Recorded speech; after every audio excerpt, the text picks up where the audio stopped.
I would say most people that are in contracting should not be 1099 unless they understand what they're doing and they can run their own business. You can be a contractor and be W-2.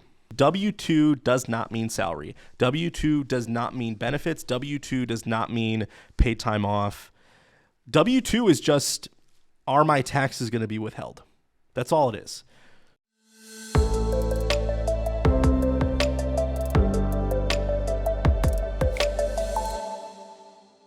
So I was talking to somebody the other day who was a contractor, and he's like, "Yeah, I didn't understand my compensation. I thought I was going to be salaried." Did you know W-2 does not necessarily imply salary? I mean, ask me that 15, 20 years ago when I was working hourly. Sure. Oh yeah, because you were W-2. Yeah. Right. So I've only ever worked in salary roles, so W-2 to me has always been synonymous with salary, but as a developer, as an engineer, you can be W-2 hourly, you can be W-2 salary, or you can be 1099. So in the W-2 world, you essentially get benefits. You can qualify for benefits. You're considered an employee. Yeah. So the company has to withhold taxes for you. Yeah. Taxes, Medicare, all that fun government stuff. When you're 1099, you're a business. You're in charge of yourself. You're in charge of yourself, yeah. Now, some companies will misclassify you. They will call you a contractor, a 1099 contractor, when you really should be a W-2. Mm-hmm. Do you know how to tell if you're being misclassified? Probably being called a contractor versus probably a consultant. Well, like if you were a 1099 employee, or I don't want to say the word employee, if you were a 1099 contractor, you're actually afforded some rights. Can you think of what they might be? I mean, you're running your life at that point, right? You're the boss of yourself. Yeah, this is something everybody should really make sure that they understand. If you are a 1099 employee, you have the right to set your own hours.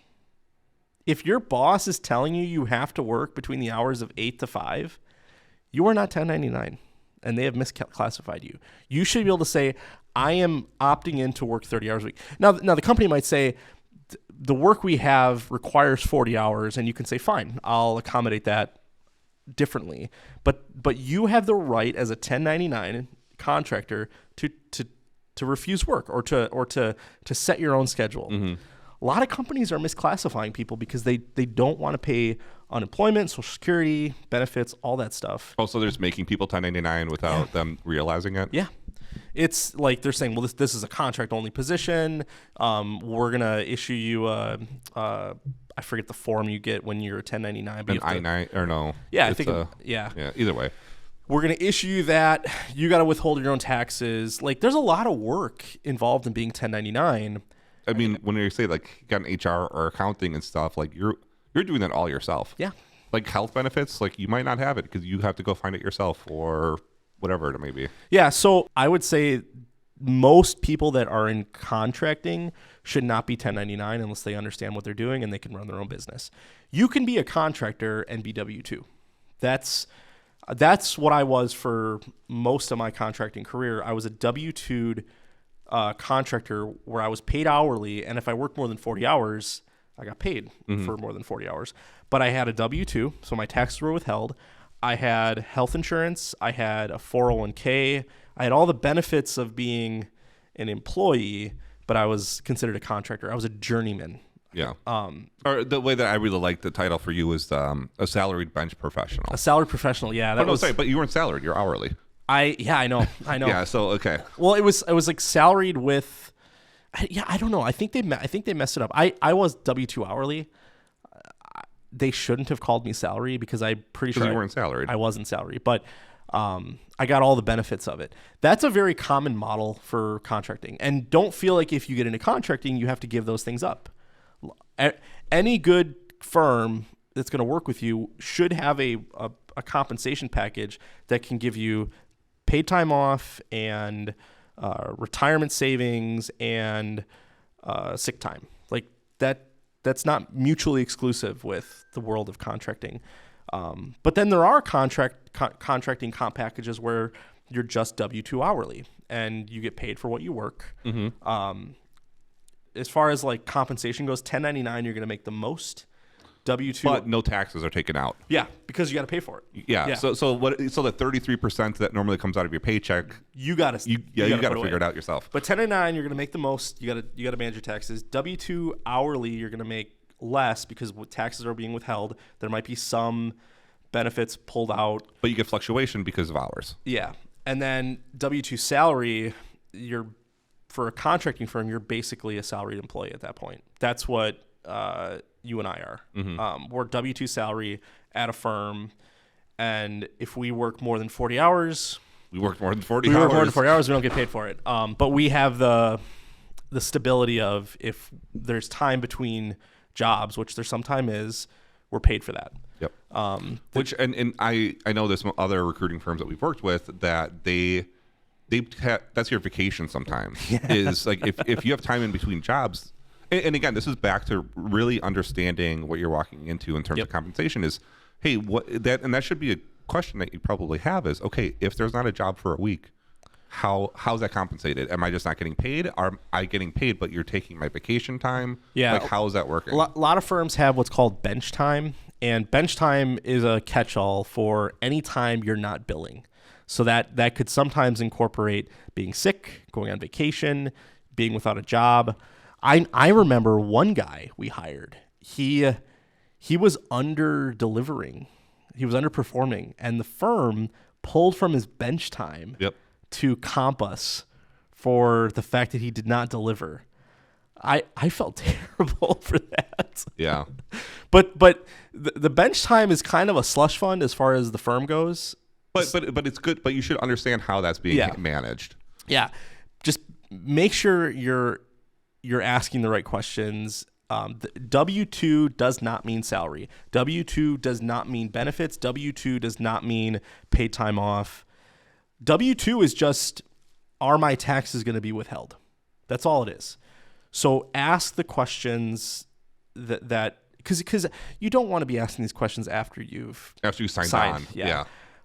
Because and what firms do is if you want benefits, if you want retirement, the firm simply raises your rate that they bill. So it's all kind of baked in there. But once you've signed with that company, you've kind of lost all negotiating power.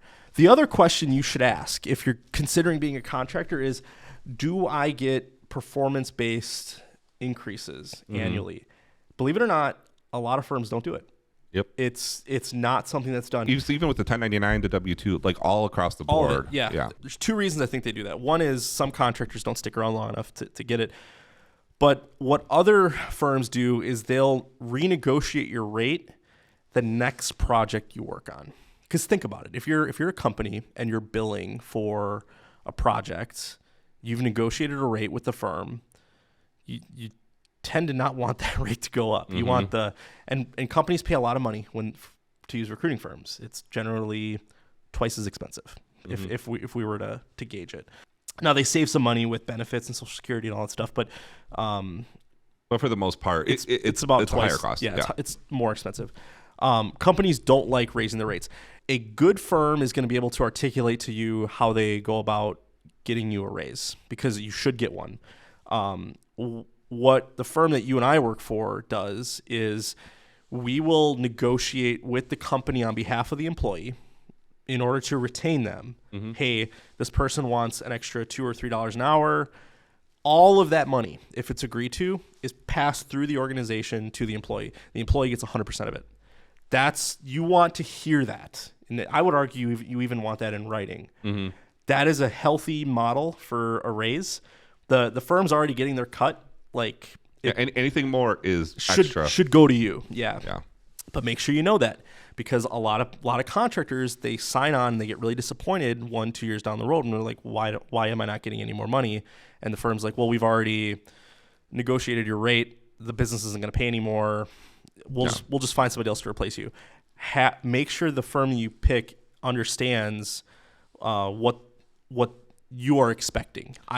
Go ahead. And this is actually what you're saying too. Is that point of we'll just replace you. Again, that's back to having a good a good relationship with the person you're recruiting with and the company Yep. that you're going through, just so that they don't feel like they're not going to burn you that way. Yeah, and another question I like to ask a company when I'm contracting with them, especially if it's like I'm expecting it to be a long-term contract, is how long do you typically retain your contractors? Some companies have policies where they cannot retain a contractor beyond X number of years or like 18 months. Some companies have a policy that says after 18 months, we must let the contractors go. Know that coming into it. Why would that be? I think it's to ensure that like managers and directors are constantly considering salaried employees for these positions. Oh, like, sorry, at the business you're saying. at the business, Okay, yeah, okay, not at the not firm. yeah, okay. Yeah, like a Yeah, business. that makes sense. Yeah. Yeah. But know that coming into it. Other companies like have a I know for a fact other firms or other businesses have a history of converting. If you want to be converted, ask that question. How often does this company convert contractors? Maybe the answer is almost all of them. That's a great question to ask, and you should know that coming into a project. So, to recap, 1099, W-2 hourly, W-2 salary. Understand which one is right for you. They're kind of ranked in terms of risk tolerance. 1099, high tolerance for risk. W-2 hourly, semi-tolerant for risk. There might be a little bit of time in between projects.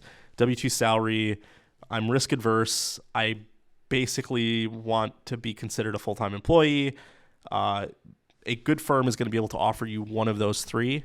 And make sure you understand, because none of those imply benefits, retirement. Make sure you understand, what am I getting in terms of health insurance, sick time, pay time. Is bench time a separate thing, or is it lumped into that? All those things you need to understand before you get into bed with a firm. I say that like it's a bad thing, but I genuinely do believe in recruiting or contracting as a vehicle to advance one's career. Yeah, because it's going to get you. I mean, I literally just walked into this not that long ago, and I had an understanding of what I knew before here, and like moving into this first contract is just like, I don't want to say it's opened my eyes, because I know that I'm not the smartest person. Like, I know a lot of things, but I don't know everything. Yeah. But just the different ways that people are going to approach a problem, the different ways things are built. And I've talked to a couple of the team members. I'm just like, you know what? I'm here to learn from you as much as you're here to learn from me. Yep. And to me that makes it what a good contractor would be or consultant should be. Yeah. And consultant's a whole other thing, because I do believe there's a distinction between a contractor and a consultant. Yeah. And maybe you could dive a little bit into like how you view that distinction. Yeah. You want to go that right now? Yeah, why not? Okay. So like in like your question of the contractor versus consultant, like the contractor, again, it says surgeon, you're going to get in, get out. You are meant to be temporary, right? You're just going to barely understand the problem, and you're just going to get it done. The consultant, I think, is more solutions oriented. So like, you're there to help elevate and help understand or help guide, as well as get work done. Yeah. Right. Because usually, again, you're brought in to solve a problem, but there might be some other inefficiencies around places to be like, okay, you know what? There's options here or there that can help boost this. Yeah, a consultant's going to be somebody, kind of like you alluded to, that's going to be able to come in and offer guidance where not asked. Like, they're going to be presented a problem, and they're going to be able to provide multiple solutions and sort of guide the business through executing one of them. A contractor is going to come in, and the business is going to be like, I need this done. I need you to do it. Get it done in a year and a half. Yeah. That's a consult or a contractor. A consultant's going to be brought in and say, we're really struggling in this area of our business. We don't know what to do. Help us. Yeah. To me, that's I believe every contractor should aspire to that, because generally the pay is a lot more. The opportunity is a lot more. I feel like it's just more satisfying because again, this is a question about like, if difference between a team lead or, somebody just working on a project, but it's like, what do you find value in?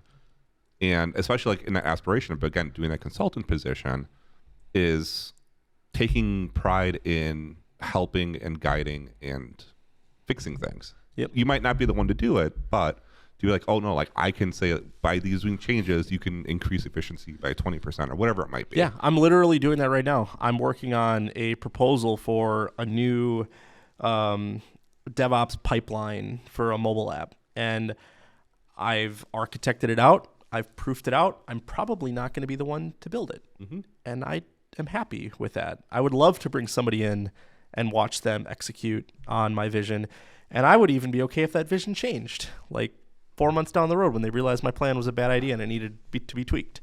Yeah. I love that way of helping. You get to help the business. You get to bring in other people, allow them to grow in their career. It's a great model for senior level engineers. Yeah. And again, this is back to, like being able to flex your muscles and what you know, or just exposure to things that you probably wouldn't have been exposed to. Yeah. So, have we convinced everybody to? If you don't have a friend to get you in a position, use a recruiter and consider consulting, because if done right, if done thoughtfully, it can be a very fulfilling part of your career. Yeah, even if it's for a short period of time, especially in the crazy job market that is right now. Yeah, because getting that extra foot ahead is going to help a ton. And for the chaos that there is, because there's probably a lot of jobs that are probably going to do a bunch of these layoffs. And this is my thought process, that they're going to need to backfill staff pretty quick. Temporarily, not permanently, because they're going to realize, oh shoot, we made all these commitments that we got to deliver on. How are we going to do it? And I think this consultant contractor work is going to. I can say definitively what you just expressed is exactly what many businesses are doing. They're cutting back their staff with the expectation that they will backfill with contractors in the next 2 to 3 months. That's not a hunch. That is what has been expressed to me. That is the plan, and it's because they're not sure how many people they're going to need. Nobody knows how effective AI is going to be in replacing jobs. Nobody knows what the economy is going to be like in 3 months. All of those things are making businesses uneasy right now. Yeah. And the strategy is, yes, cut back, go lean. Let's figure out how our teams can operate with 30% less staff. Maybe can it be done? Yeah, maybe they're fine. Because I know there's some places that I could say, you go in there and you're like, oh shoot, you guys are overstaffed. Yep, you got some bloated companies, but yeah, every business is thinking that way, and the first for those short-term projects that need to be backfilled, consultants, contractors, easy win. Yeah.